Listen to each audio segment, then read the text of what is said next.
196a. The Sugya begins with a quote from the Mishnah that we had prior to the break, which said that according to Rabbi Eliezer, the blessing for Havdalah is recited in the bracha called Hoda'ah, which is the bracha of Modim. He is different than Rabbi Akiva. Remember, Rabbi Akiva said that the bracha stands on its own after the bracha of Atah Chonen Ladam Dat, and he's different than the Tanna Kama, who said that the bracha is embedded inside the blessing of Chonen Hadat. Rabbi Eliezer says it's in Hoda'ah, it's in the blessing of Modim. And the Gemara relates a little story that relates to this discussion. Story of Rabbi Zera Hava Rachiv Chamara.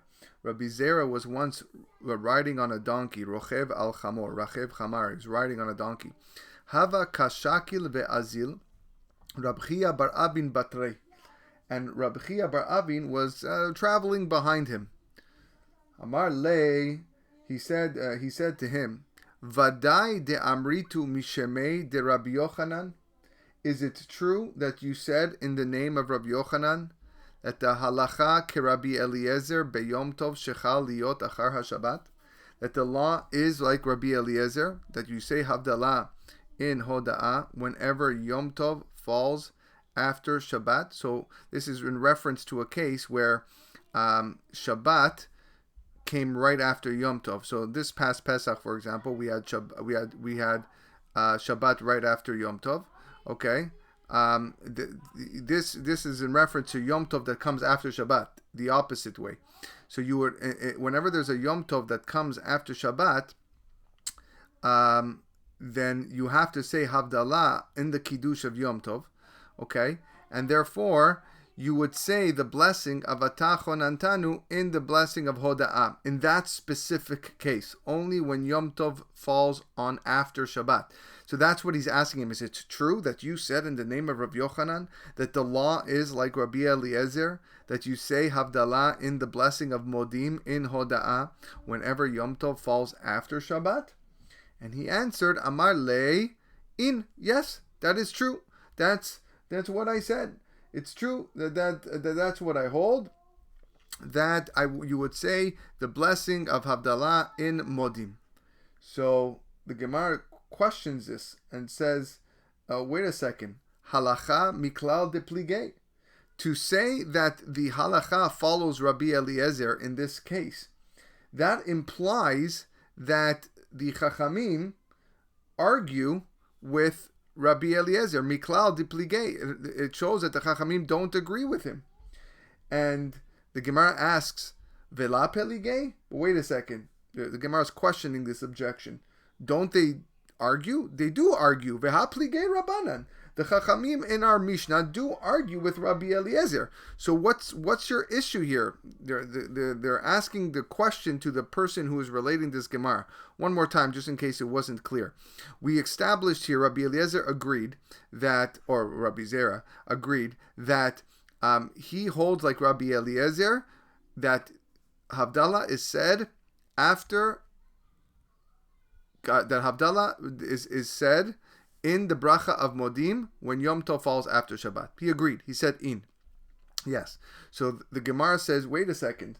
Hold on 1 second. You mean to say that the Chachamim argue with Rabbi Eliezer? And the Gemara says, what question are you asking? Vela pligei? Vela pligei Rabbanan. What do you mean they don't argue? Of course they argue. It's something that's brought down in our Mishnah. So what's your objection here?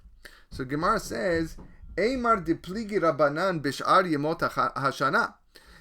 Maybe the rabbis argue with Rabbi Eliezer when Shabbat is a normal Shabbat and the rest of the year. The rabbis would say that you say Atah Chonen Tanu in the blessing of Chonen Hadat, embedded in the bracha, and Rabbi Eliezer will say the blessing is in Modim. But beyom tov shechal liot achar Shabbat mi peligei. But do they differ? Do they argue with Rabbi Eliezer when Yom Tov falls right after Shabbat? Surely they would agree. They would agree with Rabbi Eliezer, and therefore that it's mentioned in the Modim. So Gemara says, wait a second. Yeah, but still, veha palig de Rabbi Akiva. But we know that Rabbi Akiva disagrees with Rabbi Eliezer in that case. he disagrees. According to Rabbi Akiva, it's a blessing on its own. And according to Rabbi Eliezer, it's in the bracha of Modim. So therefore, when Rabbi Yochanan stated that the halacha falls like Rabbi Eliezer, he meant that it opposes Rabbi Akiva. So Gemara doesn't like this defense. Atu kol hashana kula mi avdinan ki Rabbi Akiva dehashata neku v'navde kabate.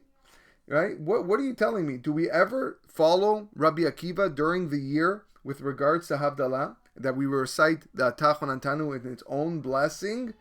And that now you want to tell me that we should follow him? All of a sudden you're worried about that Rabbi Eliezer doesn't agree with Rabbi Akiva, but we don't follow Rabbi Akiva ever. We don't follow Rabbi Akiva when it comes to the Havdalah. I take that back. Sometimes we do follow Rabbi Akiva, but we don't follow him when it comes to Havdalah during the rest of the year. Now all of a sudden you're gonna say you have a problem that we're not holding like him?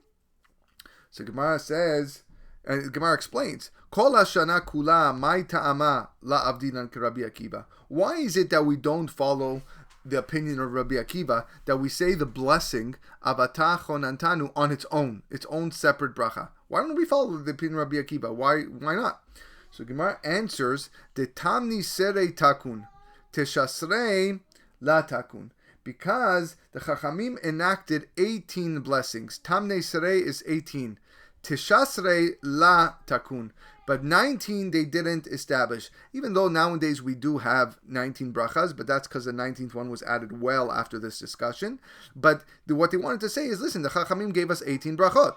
If you, Rabbi Akiva, are right that Atachon Antanu is its own separate bracha, that means now we have 19 brachot. And that can't work, because the rabbis only established 18. And not only that, Hachanami shav tikun tamni la tikun. This, right? When Yom Tov follows Shabbat, we have the same problem. The rabbis only enacted 7. Shav is Aramaic for 7. Only 7 blessings did they enact. Now you want to add another one? Tamni, 8 latikun. The rabbis did not enact 8 blessings. So Rabbi Akiva cannot be right, okay, in this case. And that's the reason why we don't follow Rabbi Akiva both on a regular Shabbat, because that would mean that in a regular Motzei Shabbat, because that would mean there are 19 blessings, and also in a case where Yom Tov falls out after Shabbat, because that would mean that there are 8 blessings instead of 7. Okay, so the Gemara is now left with a little issue. We're kind of breaking here in the middle, where we don't like this the way this discussion is going. That you have a problem with Rabbi Eliezer's opinion because it goes against Rabbi Akiva. Because we've concluded that we never go like Rabbi Akiva when it comes to Havdalah, whether it's a regular Havdalah on Motzei Shabbat during the year or a Havdalah of Motzei Shabbat that where Yom Tov follows that. We'll continue the Sugya in the next recording.